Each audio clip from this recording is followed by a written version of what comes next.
When I go back to Paris and I have opportunities to go back out on those courts and play, it's a special feeling. It was interesting because I didn't have once where a reporter had asked me, do you know that if you win the French Open, you will become the youngest man ever to win a Grand Slam? Maybe they felt like, I was such an underdog that I was not expected to win, which was very much the case. But I think for me, being 17 and having the opportunity to play against greats like Lendl and Edberg, number 1, number 3 player in the world, on center court at Roland Garros, how can you not be excited to play that? My mindset against Yvonne was, I knew it was going to be obviously a very tough match. My cramps really started toward the end of the 4th set. For me to toss in some lobs here and there, I was just trying to buy time.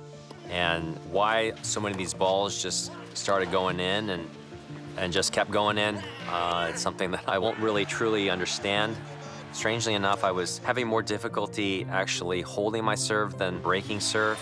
Yeah, so at 15:30, I thought about it really for like 2 seconds. And I was like, I got to try something different. Oh, service à la cuillère. Et il fait le point. Oh, extraordinaire. And he ended up coming in, and I ended up hitting a passing shot that clipped off the top of the net and then clipped off the top of his racket. And then from there, obviously, it was not just a physical battle, but a mental one, too. I've always told people, I think, that, had I won another Grand Slam tournament, I don't think anything would ever top the '89 French Open. The situations surrounding it, Tiananmen going on at the same time, it was front page news. Obviously a very down time for Chinese people around the world.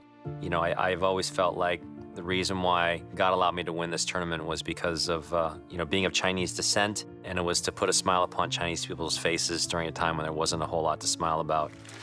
I don't know if I had any other business winning the French Open in the way that it happened. My dad was actually born in Canton, China. My mom is born in New Delhi, India, but she's Chinese. They met in the United States, and both my brother and I were born, obviously, here in the United States. I grew up in a school in San Diego that had very few Asians. I grew up playing tennis that also had very few Asians at the time. Now it's obviously quite encouraging to be able to see so many tennis players coming from different Asian backgrounds playing the sport. Hi, Mr. Chang. How are you? Very nice to meet you. Very nice to meet you. I'm really excited to have this opportunity to come to the Bowers Museum. Does jade tend to be only in the Asia-Pacific rim? Yeah, jade is particularly important for China. Okay. I wasn't quite sure, actually, how my kids would, what their interest level would be, but they were very inquisitive just from the get-go. What do you think Asian people use them for? Wine. You're right.